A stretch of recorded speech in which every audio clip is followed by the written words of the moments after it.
tó eléyìí tí à ń bá bọ̀ a kì í kú ọjọ́ mélòó kan tá a ti wá sórí ìkànnì yìí gbẹ̀yìn.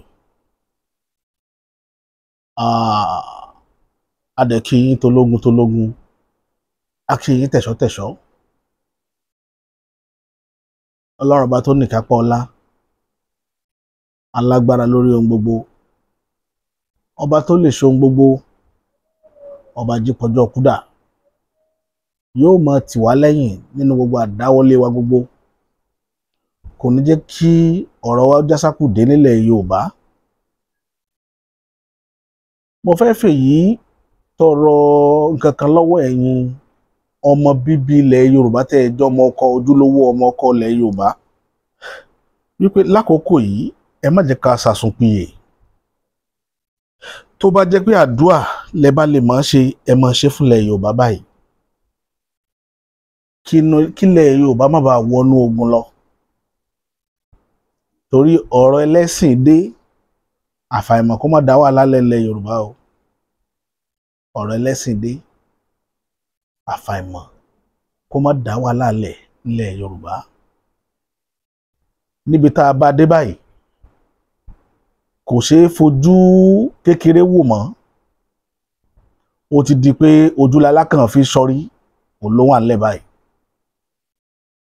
Nítòsí wàá di ọ̀rọ̀ yẹn, ọ̀rọ̀ òṣèlú ti wà ń bẹ̀ o, torí ẹ̀ táwọn kan máa ń kọ́mẹ́ǹtì sábẹ́ post wa pé a máa ń pa òṣèlú, ẹ̀rín máa ń gbé mi ni màá máa rẹ́rìn. Àwa ò máa ń pa òṣèlú, a dẹ̀ ti wà ń bẹ̀ for a very long time, láti bó ṣe lọ. Card carrier APC ni mí, mo sọ dáadáa, APC pọ́nbélé, a kàn fà sẹ́yìn fún wọn nígbà tá a rí pé rádaràda wọn pọ̀, kì í ṣe ń tá a expect pé kí wọ́n ṣe òun là ń rí, torí ẹ̀ ló jẹ́ ká sá sẹ́yìn. Lásìkò tá a wà yìí, a yọ̀ǹda òṣèlú fáwọn tí ń ṣe ni, kì í ṣe pàwọn náà play politics rí. Ẹni òṣèlú tẹ́ bá ṣe, tẹ́ bá wo ìran mẹ́tẹ̀ẹ̀ta tó wà lórílẹ̀‐èdè yìí, tán máa ń categorize orílẹ̀‐èdè yìí sí pé ìran mẹ́ta ni wá. Ẹ rí i pé àwọn kan òṣèlú tí wọ́n bá máa ń play ẹ̀, wọ́n play ẹ̀ tí ó favour family wọn ni, pé àwọn àràn wọn ni wọ́n ṣòṣèlú yẹn fún. Ṣùgbọ́n àwa kan, àwọn ẹ̀yà méjì tó kù tá a bá ṣòṣèlú, àpò ara wa là máa ń ṣe é sí. Ìyẹn làwọn tí wọ́n ń bá mi sọ̀rọ̀ lábẹ́ kọ́mẹ́ǹtì mi lórí fídíò tí mo ṣe láti sọ fún mi pé èmi ò mọ̀ ń pa òṣèlú, pé kí n dúró ń di àṣà mi jẹ́jẹ́, kí n má dédìí òṣèlú mọ́. Mo wá wo ẹni tó sọ̀rọ̀ yẹn títí mo rí pé òṣèlú ò yé gbogbo àwọn tí ń wo géèmù tẹ́ ń wò tí wọ́n ń play lọ́wọ́ ní Nigerian system yìí. Géèmù yẹ òye yín, kò yí ọ̀pọ̀lọpọ̀. Tí n bá tú géèmù yẹn lẹ̀ tẹ́ ẹ bá rí, ẹ máa rẹ́rìn ni. Ní tẹ́yìn ń rò bíi politics tẹ́ ẹ rò kó favour Yorùbá, kò favour yìí, kò favour Yorùbá. Bí ìgbà tí Yorùbá bá ṣe gbáre ni. Nígbà tí bàbá Ọbásanjọ́ wà ń bẹ̀ níjọ́ kínní àná, gbogbo wa là ń bú bàbá Ọbásanjọ́ pé kò rí nǹkan kan ṣe. Ẹ tọ́ka sí nǹkan tí bàbá Ọbásanjọ́ ṣe. Ó ṣe láyé ológun 79 ló gbélẹ̀. Ó ṣe láyé alágbádá, ó gbélẹ̀ 2007. So ó mi pé bàbá Ọbásanjọ́ nínú àwọn tí wọ́n rí ìtàn pa lórílẹ̀‐èdè yìí ni wọ́n wà pé wọ́n ṣèjọba orílẹ̀‐èdè yìí fún ọdún 12. 12 years, 12 solid years ni bàbá Ọbásanjọ́ fi ṣèjọba orílẹ̀‐èdè yìí tó fi jẹ́ olórí. Tá a bá fẹ́ kà kún, á ní 12. Tá a bá fẹ́ kà dín, á ní 11 years nítorí tí Murtala ọ̀gá wọn. Bọ̀ ilé tó pàtàkì ń bẹ tí èèyàn fi máa ń mọ àbọ̀yìn yẹn gùdù nínú òṣèlú, tí ọmọ Yorùbá kan bá fẹ́ jáde lé nípò lóṣèlú lòun, òun mọ̀ ń pa òṣèlú, ó lè sọ géèmù tán play lọ́wọ́ l'Àbújá lénìí pẹ̀lú bàbá Bọ́lá Ahmed Tinubu fún mi, ẹni yẹn màá sì gbà fún pólóṣèlú ni. Gbogbo àwọn tẹ̀rí tán máa ń sọ̀rọ̀ ní Arise, TVC kankan yẹn, gbogbo àwọn yẹn ń sọ lóṣèlú. Analyst làwọn yẹn, political analyst la máa ń pè wọ́n. Títí wọn ni káwọn kan wà kán sọ̀rọ̀ bíi football ni. Àwọn wà wọ́n lè ní Arsenal máa na Man City ṣe pé ó kàn rò ó fò káàsì ẹni bàtà yóò bá bẹ̀rẹ̀ tẹ́ bá rí pé Man City na Arsenal lẹ́ máa wá rí pé ṣé bá rí gbogbo tíìmù tí Arsenal kó lọ tí kò yẹ kí wọ́n na Man City ni irú ẹ̀ ló ṣẹlẹ̀ láyé Jonathan táwọn èèyàn máa pera wọn lólóṣèlú ẹ̀yin tẹ́ jẹ́ political analyst ẹ̀ wọ́n categorize ara yín àsọ lóṣèlú tó bá wá dijọ́ tí ìbò bá dé ẹ̀ ni wọ́n yíbo yín ni irú wọn náà máa ń jà pé wọ́n yíbo àwọn what you don't know béèrè lọ́wọ́ àwọn tó mọ̀ ọ́ tí wà wá iye mi especially tí máa ń sọ̀rọ̀ nípa òṣèlú mo rí tán kí n tó sọ ni níjọ́ tẹ́ ẹ bá mọ oróyàn tí mo jẹ́ ìjọ́nà lẹ́ máa mọ̀ pé mo mọ̀ nípa òṣèlú ọ̀pọ̀lọpọ̀ mọ bí mo ṣe jẹ́ òun ló jẹ́ ká máa rò pé eléyìí ò mọ̀ nípa òṣèlú kékeré mi jókòó sí di àṣà insult ni Yorùbá sì ló ní kinní yẹn téèyàn bá wá sábẹ́ kọ́mẹ́ǹtì èèyàn tó o bá fẹ́ correct ẹni yẹn fún nǹkan kan ó ní bí àgbékalẹ̀ ọpọlọ téèyàn ó fi gbé ọ̀rọ̀ kalẹ̀ tí wọ́n mọ̀ pé orí ẹni yìí pé ẹni tí ń sọ̀rọ̀ yìí bọ̀ ó wá láti wá insult mi òun sọ pé òun correct mi ó correct mi òun insult mi ni àwọn ó mọ oróyè tí mo jẹ́ òun sọ fún mi kékeré mi jókòó sí di àṣà pé mi ẹ̀ máa ń pa òṣèlú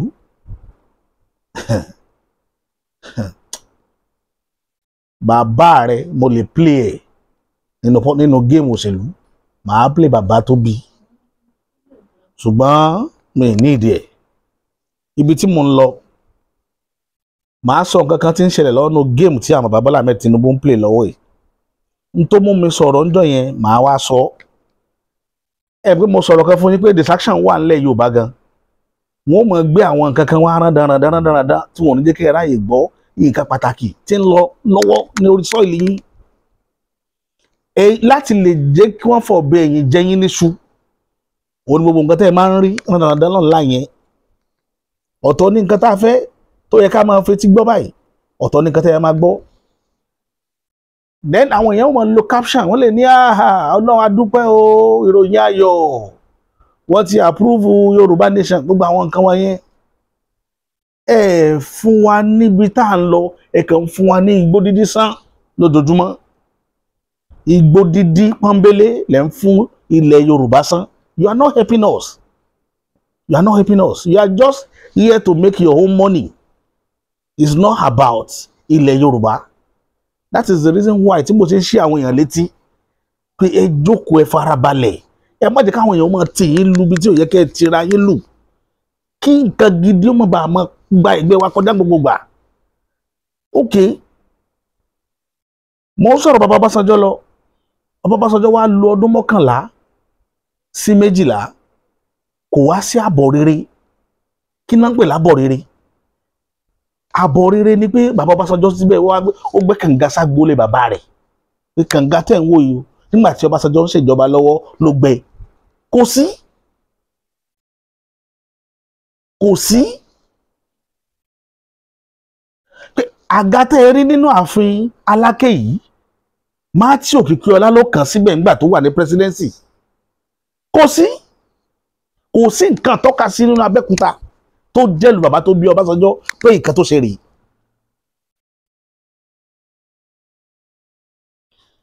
ìjọba bàbá Ọbásanjọ́ yìí ló wá ń ṣe ló announce ọ̀nà Ìbàdàn expressway Lagos Ìbàdàn expressway ìjọba bàbá Ọbásanjọ́ ni Ìlọrin tó Ọ̀yọ́ tó Ìbàdàn ìjọba bàbá Ọbásanjọ́ ni ẹ béèrè ṣé wọ́n ti parí àwọn ọ̀nà tá a dárúkọ yìí ẹ béèrè bàbá Ọbásanjọ́ ti gómìnà gọ́ọ̀mẹ̀ntì lẹ́nìí a ti máa lọ bíi 2007 up to date how many years ní báyẹn 27 up to date 2025 ó ti lọ sí 20 years 18 years tí bàbá Ọbásanjọ́ ti kún gọ́ọ̀mẹ̀ntì ọ̀nà tí bàbá Ọbásanjọ́ sign ó ṣe wá over 30 years ago close to 30 years ago sorry ó wà ń bẹ̀ lé níwọ̀n ìparí ẹ̀ ọ̀nà yẹn àwọn àgbọ̀ péjọba tó tún wà ń bẹ̀ tó tún jẹ́ ìjọba Yorùbá wọ́n tún rí assign iṣẹ́ míì fún contractor míì tí ó tún ṣe ọ̀nà yẹn ẹ wá ní ká mọ́ sọ̀rọ̀ ṣé n tán pè lóṣèlú nìyẹn tẹ́yìn rí bí òṣèlú? Màá sọ experience mi kan fún yín lénìí. Ní 1996 mo travel láti Ìkìrun, mo wọ train lọ sí Kaduna 1996. Mo lò ọjọ́ mẹ́ta lọ́jọ́ ọ̀nà kí n tó dé Kaduna, because àwọn parents mi bẹ̀rù pé má lọ wọ mọ́tò ọ̀nà kan wà tá à ń pè ní kọ́nà mọ́túà. Ẹni tó bá mọ nǹkan tí mò ń sọ yìí mo fẹ́ kó fi sábẹ́ comment tó ti gba ọ̀nà yẹn kọjá rí, torí mo máa ń sọ nǹkan kan. Ìwọ tó bá fẹ́ sọ̀rọ̀ nípa ọ̀rọ̀ ìlú yìí o gbọ́dọ̀ jẹ́ni tó mọ̀ nípa ìlú tá a wà náà yìí dáadáa. Tó o bá mọ irọ́ ló ń pa irọ́, gbogbo nǹkan tí wàá máa sọ ò ní jọra wọn. I was born and brought up in Kaduna. Ilẹ̀ Haúsá wọn bí mi sí, àárín wọn gbùngbùn náà bí mi sí, ibẹ̀ mo dàgbà sí. Mo wá ń padà sí Kaduna 1996. Ọ̀nà tá a máa ń gbà lọ Kaduna wọ́n ń pè ọ̀nà yẹn ní kọ́nà mọ́tò àtàbáfẹ́ dé Birnin Gwari. Ọ̀nà yẹn dead zone ni, wọ́n kẹlẹ̀ ya orí òkú síbẹ̀ ni. Tí mọ́tò tí driver bá fi lè ṣe mistake lose control inú kòtò ńlá kan gìrìwò ló ń lọ ní kọ́nà yẹn. Wọ́n fi ń pè ọ̀nà yẹn ní kọ́nà mọ́tòà, ọ̀nà kọ́nà akú làwùsá máa ń pè. Mo gbéra, màmá mi ṣáà yarí, train ló gbọ́dọ̀ wọ̀, má lọ wọ mọ́tò gbà mí o kíní kan ẹ mọ̀. Mo dé Kaduna, àti mo dé Kaduna ọkàn wọn balẹ̀. Kò sí fóònù nígbà tá à ń sọ yìí, kò tí ì sí fóònù àti 1996 kò sí fóònù. Lẹ́yìn kẹ́ máa kọ lẹ́tà àbí kẹ́ lọ pè, ó ní fóònù kan tá máa fi pè ńgbà yẹn, ó ní káàdì tá máa lọ ju káàdì sí, ẹ máa fi pe ẹni tó wà níbi Èkó àbẹ́rí, ó lójú ilé tó ní tẹlifóònù yẹn gángbà yẹn. Ẹ máa pe ààfin ọba ìlú mi la máa ń pè sábà fẹ́ bá àwọn èèyàn sọ̀rọ̀ nínú ìlú. Wọ́n á ṣe lọ pè yẹn wá ní ààfin nìkan ló ní tẹlifóònù, ààfin nìkan ló ní tẹlifóònù. Àtúntò bàbá kan báyìí olóṣèlú, ilé Babalọ́lá, àwọn náà tó ní tẹlifóònù nínú ilé wọn. Nígbà tí mò ń sọ yìí, Abacha wà ní gọ́ọ̀mẹ̀ntì ńgbà yẹn. K'Abacha tó kú, ẹ máa wo, ẹ béèrè pọ́dún mélòó l'Abacha lò. Abacha spent just 5 years, ọdún 5 péré.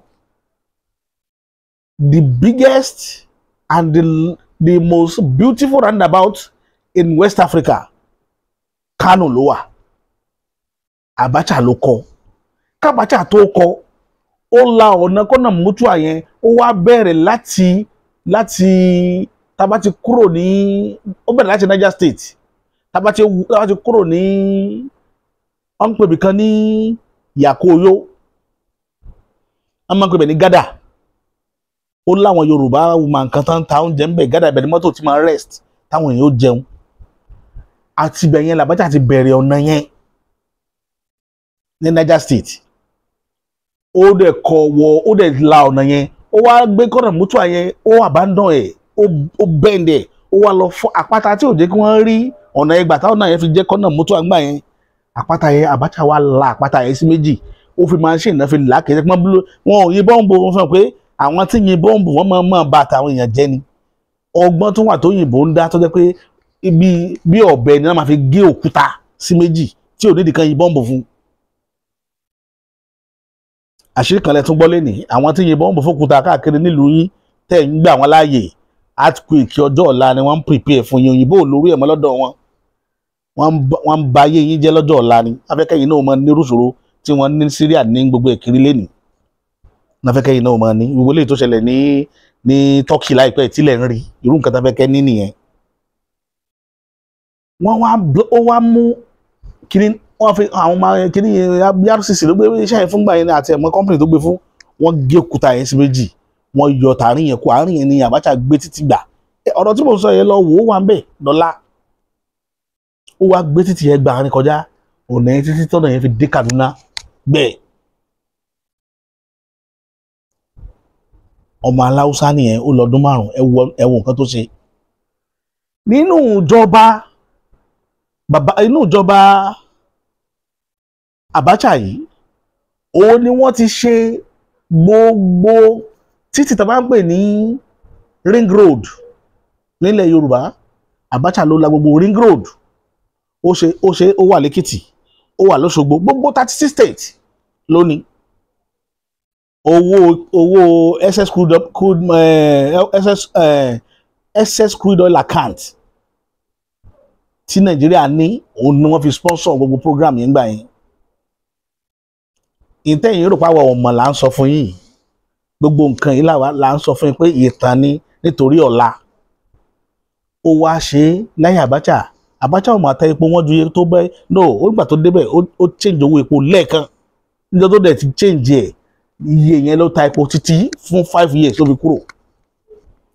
Abacha sì ló jí gbogbo owó tí gbogbo yẹn ò tí ì jí rí Nàìjíríà, òun ló jí jù tó pé a sì ń rí owó Abacha dọ́là.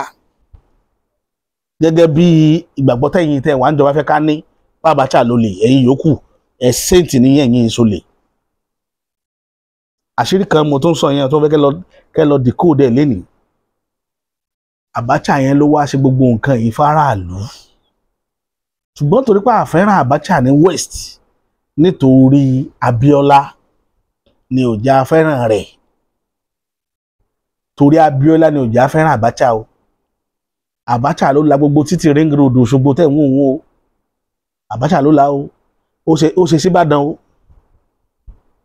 ó ṣe síbàdàn ní challenge ẹ lọ wò ring road, ó ṣe sẹ́kọ̀ọ́ ń bí, ó ṣe káàkiri Nàìjíríà 36 states náà ṣe fún. Buhari sì ló di ministry tí ń ṣe kíní yẹn ń gbà yẹn.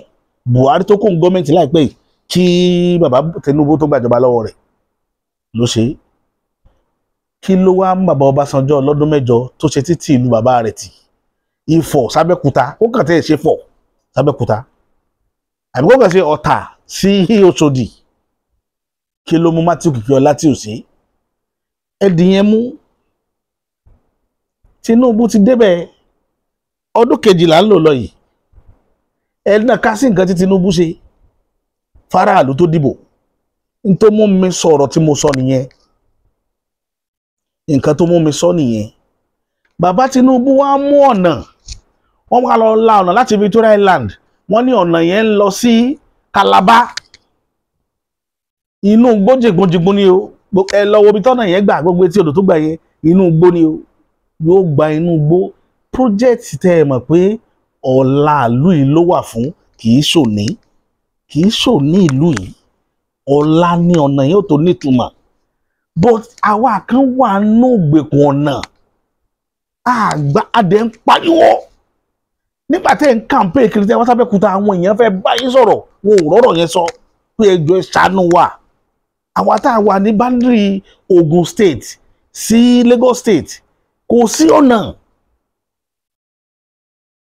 Ogun State ń bínú, ó ní táàsì wa, Lagos State mọ̀sùn à ń san sí.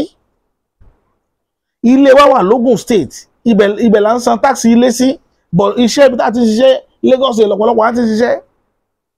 Pé ìdí nìyẹn tó ń ṣe, but ṣáwa ìwà sọmọ Nàìjíríà ni. Ẹni tó lè gbé wá níjà rú yẹn ni federal government. Ọ̀nà yẹn ọ̀nà federal ni, gbogbo ayé ló mọ̀ pé ọ̀nà federal ni. Ọ̀nà tó bá ti wà ní boundary state ṣé kìí ṣe ọ̀nà federal? Ogun State ti tẹ́rí sọ́nà yẹn rí, wọ́n dẹ̀ ń ṣe lọ, wọ́n ti ná owó, ó dáàárẹ̀ kan. Bàbá Fáṣọlá yìí ló stop ẹ̀, ó stop bàbá Onífẹ̀lẹ̀ Àgógóró ń gbà yẹn pé kó má ṣe ọ̀nà yẹn mọ́, báwọn ò ní sanwó fún láyé Buhari. Wọ́n dẹ̀ stop ẹ̀, wọ́n sanwó fún. Bọ́ọ̀kì bóòlù ọ̀nà yóò ṣe wá jẹ́ ṣíṣe Onífẹ̀lẹ̀ gọ́ọ̀mẹ̀ntì bọ̀ títí tí Buhari fi kó gọ́ọ̀mẹ̀ntì, Buhari ò dé. Adẹ̀rẹ̀ àwọn ọ̀nà tí Buhari ṣe nílẹ̀ Haúsá rẹpẹtẹ, kò rántí àwa nílẹ̀ Yorùbá ń bí. Tinubu wá débẹ̀, ẹ wá kó gbogbo ọmọ Yorùbá pátá síjọba torí kẹ́lẹ̀ bá ráwíjàre. Tẹ́ ẹ bá ń tẹ̀ lóṣèlú, ẹ máa ní brain. Èyí tẹ̀ lóṣèlú with passion pé mo nífẹ̀ẹ́ òṣèlú. Ẹ tẹ̀lé nítẹ̀lé pé bóò ni ó ṣe jẹ́ èrè ń jẹ fún aráàlú. Wọ́n wá gbé gbogbo ọmọ Yorùbá pátá sí gbogbo key post, gbogbo ministerial appointment, key post làwọn ọmọ ilẹ̀ Yorùbá ní.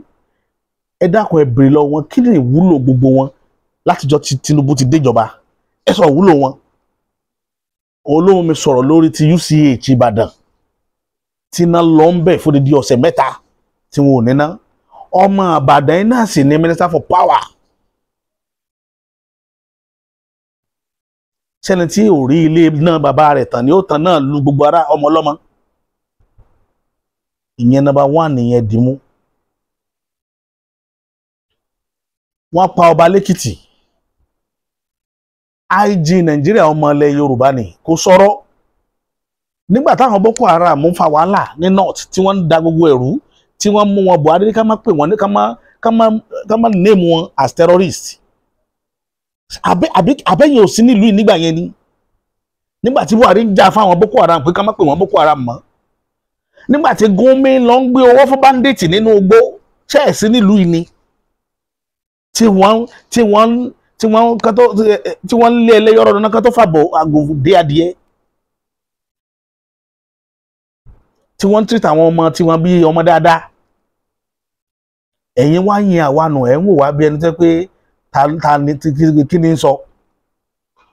Ìwọ kan wà lọ ń tẹ̀ sábẹ́ kọ́mẹ́ǹtì fẹ́mi pé kémi jókòó sí di àṣà tèmi èmi ò mọ̀ ń pa òṣèlú. Tí ìran yín bá di òṣèlú máa ṣe yín mọ́ṣèlú. Kí ni wọ́n mọ̀ ń pa òṣèlú? Kí bàbá tó bí ọmọ ń pa òṣèlú? Tẹ́ bá já dálẹ̀ ká tún sà agbára yín ò gbé tán bá rán ọ wá láti wá bá mi tí n bá sọ ọ̀rọ̀ kan sínú ayé rẹ̀ ọ̀ ní wọ́n jẹ́ sọ̀rọ̀ lọ́bẹ̀. Eléyìí tí bàbá sọ lénìí kọ́lọ́n jẹ́ kí gbogbo wa kọ́lọ́n jáde lẹ̀ lérí. Ilẹ̀ Yorùbá ò gbọ́dọ̀ bàjẹ́ torí ẹ̀ mo ṣe ní ẹ máa ṣàdúrà fúnlẹ̀ Yorùbá. Ogun tí wọ́n ń bọ̀ nílẹ̀ Yorùbá òun ló gbé mi wá sórí ìkànnì. Ọ̀rọ̀ òṣèlú tó mú mi sọ̀rọ̀ lórí ọ̀rọ̀ bàbá Tinubu ni mo kàn dọ́gbọ́n sọ lọ yẹn. Kì í ṣe pé bóyá láti máa ṣe ìṣítí fún wọn kán lè rántí ọmọ ẹni tí wọ́n ṣe. Tí ń gbà tí Buhari ó kó ìjọba Daura ló gbà lọ o. Nígbà tó bá ti jọ kó ìjọba ó gba Abẹ́òkúta wá ni o. Títí ló bá kó ìjọba Èkó ní ń bọ̀ o. Àfi tí bàbá sálà Amẹ́ríkà tó ló jẹ́ àmọ̀ pọ́nmọ́ Amẹ́ríkà lòun. Ó jẹ́ àmọ̀ tí wàá mọ̀sá kúkú sálà Amẹ́ríkà rẹ̀ kò fi alẹ̀ síbí ká mọ̀ pé ó kàn wá rọ́ọ̀bù wa ni ìtẹ́mi ń tẹ̀ láti sọ nìyẹn. Òṣèlú tí wọ́n ń bọ̀ àti rí pé tó bá ti di 2026 wọ́n tẹ́ pẹpẹ òṣèlú padà wọ́n bẹ̀rẹ̀ sí ní campaign. Kí ni wọ́n tó ń bọ̀ wá sọ fáwa tá a jẹ́ Yorùbá? Kí ni ó jẹ́ èrè Yorùbá? Ìtí ń dùn èmi lọ́kàn tí mo fi sọ̀rọ̀ nìyẹn. Tí wèrè kan sọ fún mi pé èmi báwo lèmi ṣe lè máa sọ̀rọ̀ ń pa òṣèlú pé mi ò mọ̀ ń pa ẹ̀ kí n má sọ̀rọ̀ ń pa ẹ̀ mọ́. Mo fẹ́ kó tó tún jáde. Mi kàn fẹ́ ṣe ọ̀sùn ta ni mi bá ní káwọn èèyàn ó gba kíní rẹ̀ kí n pín káàkiri káyé orí ọ. Kí wọ́n bọ̀ ń bá díẹ̀ pẹ̀lú pé. Bọ̀ èmi ò ní ṣe bẹ́ẹ̀ mo fẹ́ kọ́ ronú pé ìwà dání. Jókòó kó ronú. Kí lèrè tí ìran rẹ ti jẹ níjọ́ tó ti ń ṣòṣèlú Nàìjíríà kí lèrè tá ti jẹ? Torí kò yẹ ọ̀pọ̀lọpọ̀ yín òun là ń sọ fún yín gbogbo ìgbà kò yé yín ẹ ń rí bí ìgbà tẹ́ pé Tinubu mẹsáyà wa ni. Nǹkan tí ń bọ́ ọmọ lọ́wọ́ bó ṣe wà yẹn nǹkan tí ń bọ́ ọmọ lọ́wọ́ bó ṣe wà yẹn torí ẹ̀ ló jẹ́ kí n máa sọ pé ìbò ilẹ̀ Yorùbá kò ṣúọ̀ fún. Ìbò ilẹ̀ Yorùbá kò ṣúọ̀ fún bàbá torí àwa tá a dúró à campaign against ẹ̀ tá a bá rí ní tó yẹ ká rí kó tó di 2027. We work against him. Mo mọ wàhálà tá a ṣe. Èmi mọ iye wàhálà tá a ṣe àwa tẹ́ pè ní pé àmọ́ ń pa òṣèlú yìí. A ṣe wàhálà lórí kí bàbá Bọ́lá Ahmed tó lè wọlé. Mi ò ní sọ lónìí bọ̀ ọ̀rọ̀ ń bọ̀ níjọ́ tí màá sọ. Màá kọ wàhálà tá a ṣe. Màá sọ kán lè mọ̀. Ìgbà mi máa ń wá ẹni tí ó mọ ṣìpẹ̀rẹ̀ inú bìkan ni ó wà tẹ́ ẹ̀ ní ríra rí. Tó dẹ̀ mọ ṣìpẹ̀ pé lágbájá sẹ́ àwọn tó mọ̀ mí gbà yẹn mọ̀ mí wọ́n mọ wàhálà tí mo ṣe. Mo mọ èèyàn tí mo bá jà lórí ọ̀rọ̀ bàbá Bọ́lá Ahmed Tinubu. Ìyàwó lémi gan ni àti ẹ̀ tú papọ̀ lórí ọ̀rọ̀ bàbá Bọ́lá Ahmed Tinubu. Ó dẹ̀ sọ fún mi gbà yín bàbá yìí kò ní ṣe dògbà sóṣe nígbà tí wọ́n rí ni. Bọ̀yẹ̀ mi jà fún ọ̀ràn mi ni mi ò jà fún pé kíní kan mo wá jà fún ọ̀ràn mi tán ọwọ́ rẹ̀ tẹ ìkudà kò wá lò bó ṣe yẹ kó lò. Ìrìnàjò wa fẹ́ dàbí ìrìnàjò bàbá Ọbásanjọ́ 79 to 2007. Ẹ wá ní adákẹ́ ká má sọ̀rọ̀. Èmi ó sọ̀rọ̀ ní tèmi. Gbogbo Yorùbá ó forí jì mí ni èmi ó sọ tèmi. Àwa ò ní dákẹ́ kìlú ilẹ̀ Yorùbá ó bàjẹ́ àní máa wòran kí ilẹ̀ Yorùbá máa bá ìrìn àjò ẹ̀ lọ bí ó ṣe ń bá a lọ yìí lórí tó lóṣèlú nìyẹn ẹjẹ́ àṣẹ́gi ìbò mọ́lẹ̀ ó tún di jọ́mi ọjọ́ rí ọ̀rọ̀ ṣẹ̀ríà lọ táwa ń pariwo ṣẹ̀ríà lọ wá wọlé wá mo wá ń sọ fáwọn èèyàn pé kíní yóò dogun o ẹ máa wò ó yóò dogun kò sọgbọ́n bàbá Murik tẹ̀ ń wò yìí gbogbo wọn ò mọ̀ pé orí iṣẹ́ àwọn Fúlàní làwọn wà àwọn rò pé àwọn ń ṣẹ̀sìn ni mo pìtì gbogbo wọn gan torí pé bí Yorùbá ti rínú one way traffic bọ́ọ̀lù ṣe dáràn Yorùbá nìyẹn àkínú wo ẹ̀yìn wò wípé ókè o ìrìn tá à ń rìn ìjẹ́ bó ṣe ká rìn rè bí ìbá ní ọ̀rọ̀ lórí ọ̀rọ̀ ṣẹ̀ríà ọ̀nà ṣẹ̀ríà ká suspend ẹ̀ náà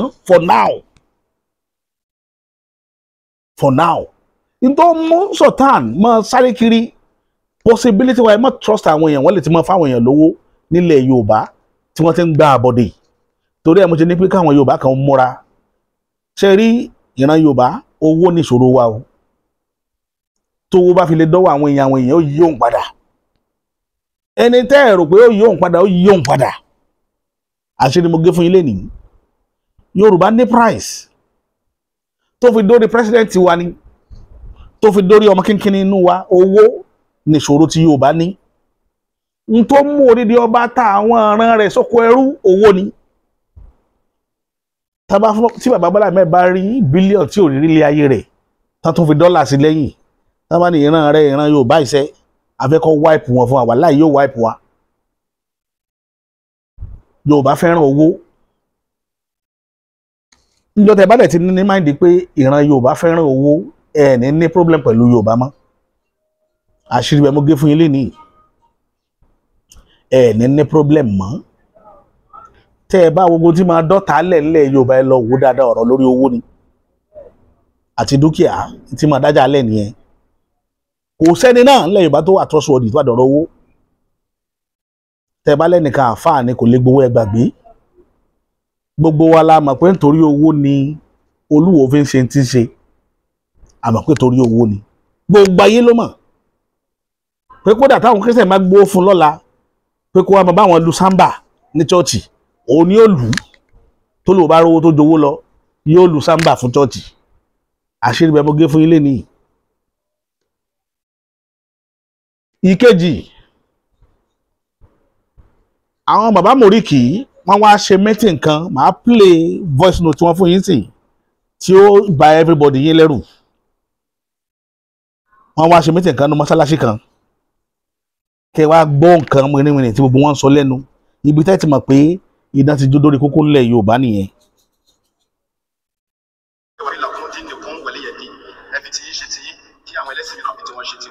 There is no compulsion in religion. We are not compelling anybody to join us or to do what we are doing, but let us do our work.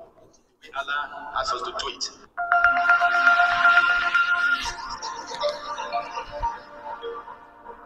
What we should do is, if we agree, is something that we did when the late Bola Ige was victimizing Muslims in Oyo State, even old Oyo State. The Muslim Society, you know, I was its national president. We went around all the mosques, virtually all the mosques, sensitizing people about the injustice which Bola Ige was meting out to Muslims. And the thing worked. It worked because it resulted in teaching Bola Ige. And all of us are aware of how he was shouting on the radio. Is that the kind of vote you did in a war, in a Jibo, in Bible? Crying. That is the kind of thing we should be doing. Secondly, it is very, very important. Ṣé gbọ́n nǹkan tí bàbá yìí sọ? Bàbá yìí ń tẹ́lá sọ pé káwọn ṣe nǹkan kan tí ó affect àwọn governors yẹn. Pẹ̀lú nǹkan táwọn ṣe fún Bọ́lá Ìgè ni àwọn protest. Pé Bọ́lá Ìgè bẹ̀rẹ̀ sí ní pariwo lórí rédíò ni. Ibi tí bàbá yẹn bọ́rọ̀ lọ nìyẹn ẹ máa gbọ́ o. That we educate the masses. This kind of thing we are doing is both education and sensitization. But we must educate the masses. In other words, most of the things which have come out from our scholars, including our sheikh, today we must document them and send these things as handbills to mosque, not only in English but also in Yoruba language.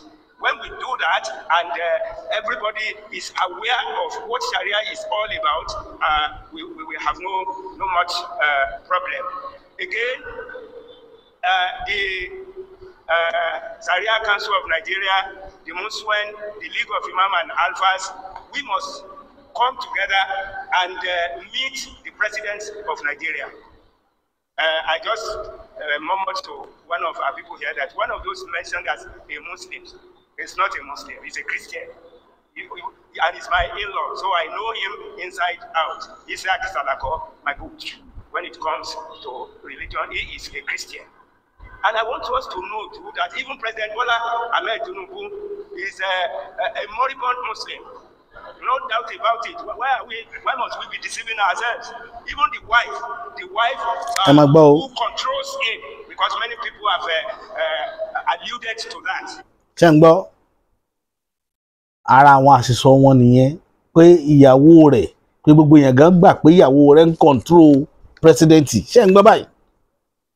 That the woman is so powerful that it is whatever he says that the president listens to. And we know he's a big wit in he's a pastor at the Redeem Church under Adeboye, and we know how much Adeboye likes the Muslims. Ṣé ẹ̀ tó rí báyìí? Adọ́gbọ́n fa Adébóyè mọ́ra ń bẹ̀ yẹn. Bàbá yẹn dọ́gbọ́n gbé Adébóyè mọ́ra ń bẹ̀ yẹn. Ó ní and we know how much Adébóyè likes the Muslims. Ṣé ẹ̀ tí ń gbọ́? Suffering, hunger.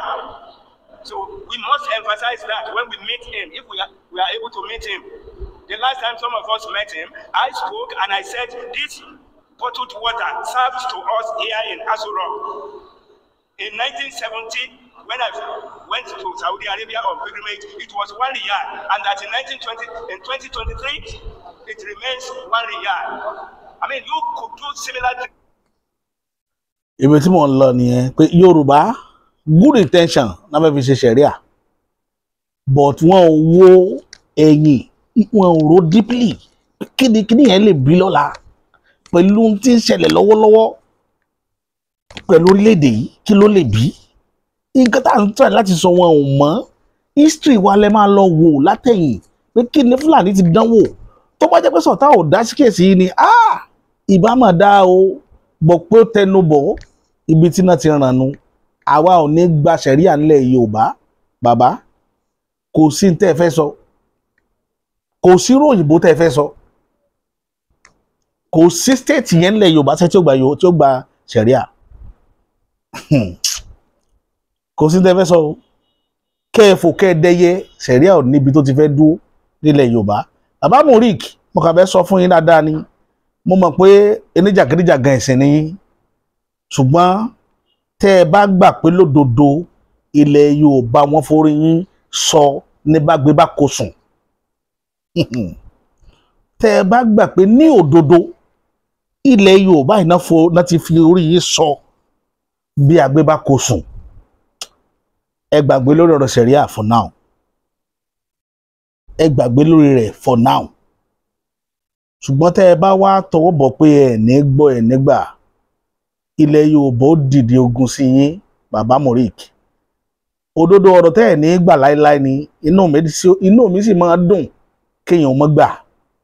Kẹ́ tẹ́fẹ̀ẹ́nu yín, ẹ tẹ́fẹ̀ẹ́nu yín, kẹ́ wá wo ohun tí ó tẹ̀yìn ẹ̀ wá. Ilẹ̀ Yorùbá kò ní gbà o. Ilẹ̀ Yorùbá ò ní gbà àbọ̀dé. Tí àwọn bàbá wa gbà tó sọ ilẹ̀ wa di ilẹ̀ Fúlàní dọ̀la, tó sọ Ìlọrin di ilẹ̀ Fúlàní, kò síbi tá ti gbà. Tó bá wu Bọ́lá Ahmed ọmọ Tinubu kó mọ wòran, kó mọ̀ dá sọ̀rọ̀ tó wà ńlẹ̀. Tó bá sì wo àwọn gọ́fúnà káwọn náà jáwọ́ ká mọ wòran, ká mọ̀ kó security bóde lórí ọ̀rọ̀ yìí, ká mọ̀ wá bí mo ṣe pé gbogbo yín ká bá yín sọ̀rọ̀ kẹ́ lọ sí mẹ̀dọ̀nà. Ilẹ̀ Yorùbá gbiná, mo tó sọ lẹ́ẹ̀kan sí. Tẹ́ ẹ bá dánwò ilẹ̀ Yorùbá gbiná. Muslim làwa tá a dórí àwa gangan là á dò tí ì lọ́rùn. Muslim ni wá. A dẹ̀ pọ̀ tá a dúró lẹ́yìn lọ́rùn tó rà mọ ipa tẹ́ fẹ́ kó nígbà tí wọ́n gba ṣẹ̀ríà nílẹ̀ Haúsá Deborah tí wọ́n pa ṣé mùsùlùmí ni ẹni mùsùlùmí wọ́n mọ̀ ṣèdájọ́ fún ṣé Deborah tí wọ́n pa ṣé mùsùlùmí ni ìdájọ́ wo ló wáyé lórí ọ̀rọ̀ ṣẹ̀ríà lórí ọ̀rọ̀ ọmọ Deborah yẹn dọ́là yìí ìjọba Nàìjíríà kan ò rí kéèsì ẹ̀ sí níbi tí ṣẹ̀ríà lágbára dé lórí ìtẹ̀ ń gbé bọ̀ nílẹ̀ Yorùbá nìyẹn tí àwọn Christian wà ní rí mú mímọ́ àwọn ẹlẹ́sìn mi ò ní gbádùn mọ́ ẹni tí ìbá ṣe alìsúnà bíi títí yín ó dáràn lẹ́yìn tó jẹ́ pé bàbá yín gan ẹ̀kúnlẹ̀ fún mọ́ kò sí inú ìyá yín tẹ́ ń dọ̀bálẹ̀ kí tó jẹ́ pé mùsùlùmí ẹgbẹ́ yín gan tó bá náwó sí yín ẹ̀ níbà lọ́wọ́ lẹ́yìn tó jẹ́ pé tá a bá jọ pàdé nínú mọ́sálásí ẹ̀ dá sáfù sí méjì ni tá a mọ̀ yín. Bàbá Bọ́lá Ahmed Tinubu mo rí pé ń dákẹ́ lórí ọ̀rọ̀ ilẹ̀ Yorùbá ó wù yín kílẹ̀ Yorùbá gbiná torí ẹ̀ ló jẹ́ ń fi allegation yẹn kàn yín pé tẹ́ ẹ bá rí bílíọ̀n tó ní dọ́là lẹ́yìn ẹ̀yin fún ara yín gan lè yí àgbo ilẹ̀ Yorùbá dànù torí gbogbo yín owó lẹ̀ ń wá ẹ̀ wá kílẹ̀ Yorùbá gòkè àwa náà ti wá mọ̀ yín torí ẹ̀ ló jẹ́ mọ́ sọ̀rọ̀ tí mò ń sọ yìí sẹ́ àní gbà nílẹ̀ Yorùbá òdodo ọ̀rọ̀ ni o ṣùgbọ́n yóò korò létí yín lénìí gbogbo tó bá wù yẹn ẹ lọ́ mọ̀ ṣàlẹ́yìn o ṣùgbọ́n nílẹ̀ Yorùbá àní gbà o wàláhì àwọn alálẹ̀ ilẹ̀ yìí ò ní gbà. Bàbá àṣírí kan bẹ tí màá bẹ fún yín láìpẹ́ yìí lórí bá a ṣe selection yín lọ màá sọ nǹkan kan tẹ́ ẹ̀ fetí gbọ́ rí tó pé tá a bá sọ ẹ̀ ní believe láíláí màá sọ ní n ta tọwọ́ bọ̀ lórí election yín mo ń bọ̀ ọ̀rọ̀ ń bọ̀ lórí ẹ̀ láìpẹ́ yìí mo ti ní mi ní sọ fẹ́dà láíláí ṣùgbọ́n níbi tí ọ̀rọ̀ dé dúró màá sọ jáde tí n bá wá sọ tán màá wá sọ tí ó ṣẹlẹ̀ lẹ́yìn gbogbo ìrìn àjò tí n tà ń bá bọ̀ èmi ntẹ́mi gbé tí n bá ti gbá mọ́ mo sọ fún yín màá ṣe láṣeyọrí ni tètè mẹ́nu bẹ́yìn náà ṣe máa ń wé ní gbogbo election bẹ́ẹ̀ lèmi náà máa ṣàṣeyọrí ó gákù ló mọ́ra rẹ̀ ẹ dáhùn bá bọ̀.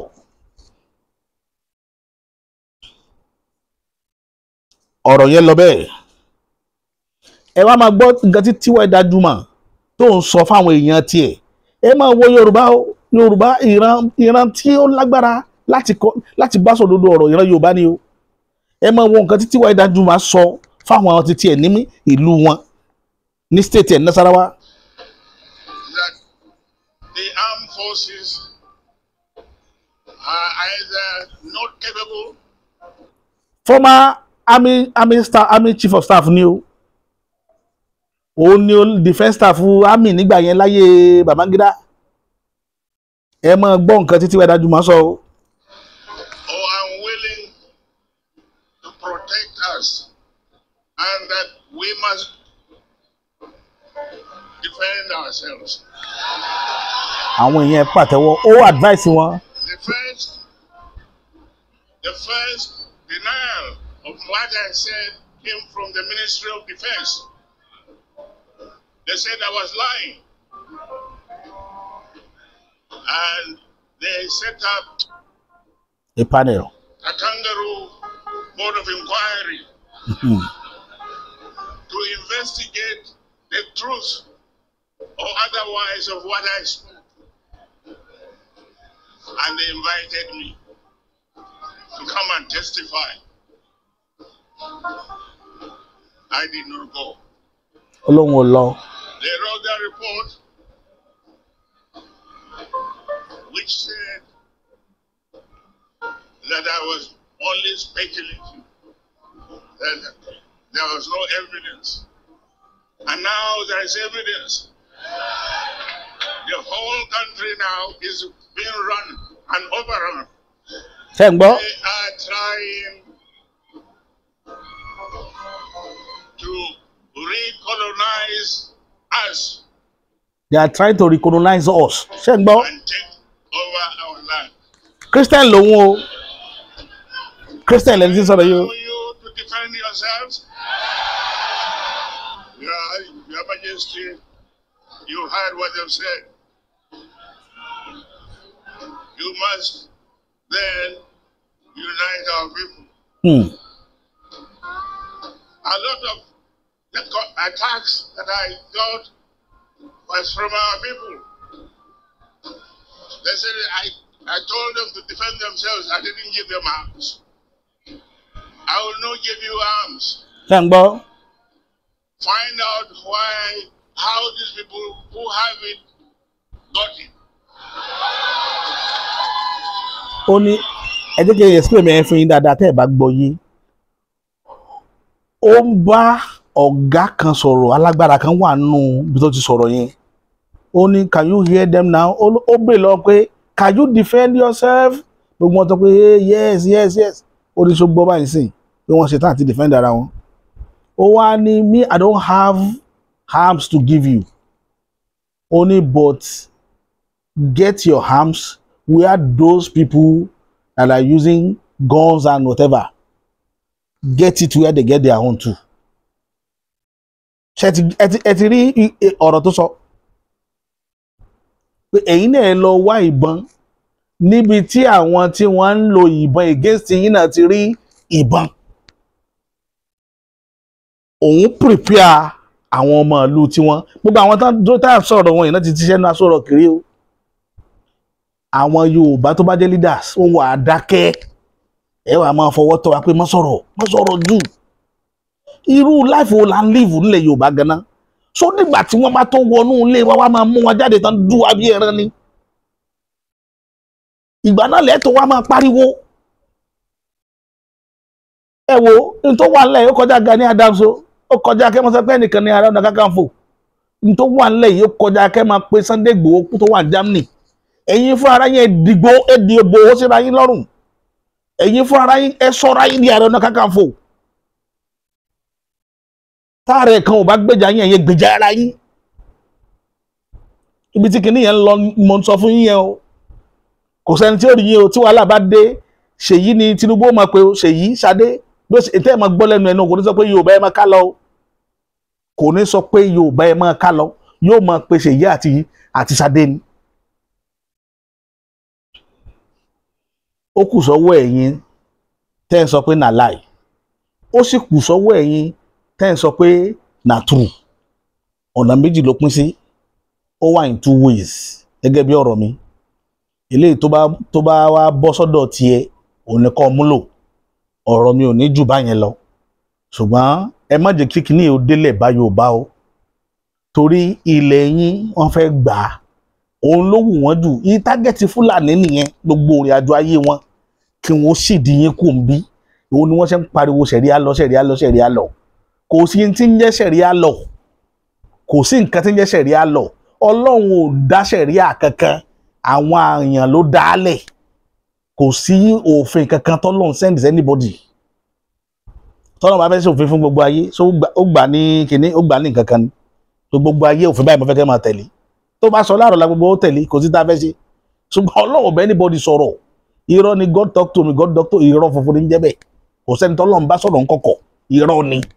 Ọ̀rọ̀ ń bọ̀ lórí ẹjọ́ kan tí n bá ṣí kata gbogbo ìrìn àjò yẹn lẹ̀ tí tu gbogbo àṣírí tí wọ́n ń bò tí n bá tu mo ṣe tán àti tu níjọ́ tí n bá dẹ̀ tu ẹ̀rọ ọlọ́mọ àbàyí tán ń pè ní ẹ̀sìn mò ń gbé wàhálà rẹ̀ mò ń gbé bọ̀ báyìí tẹ́ẹ̀rí tójú ojú yín ó jà báyìí àwa kan rí láàfin ní ọkàn wa fi balẹ̀ a rí gbogbo ọ̀rọ̀ tó ń pàjọ lọ́kàn wa fi balẹ̀ bó o nìran kan ó ṣe mọ́ sọ pé àwọn nìkan làwọn arọ́ lọ́hùn ní gbogbo ayé ìran kan ṣoṣo wọ́n wá rí Ọlọ́run wọn ń bọ́ lọ́hùn sọ̀rọ̀ ọmọ bàbá kan ṣoṣo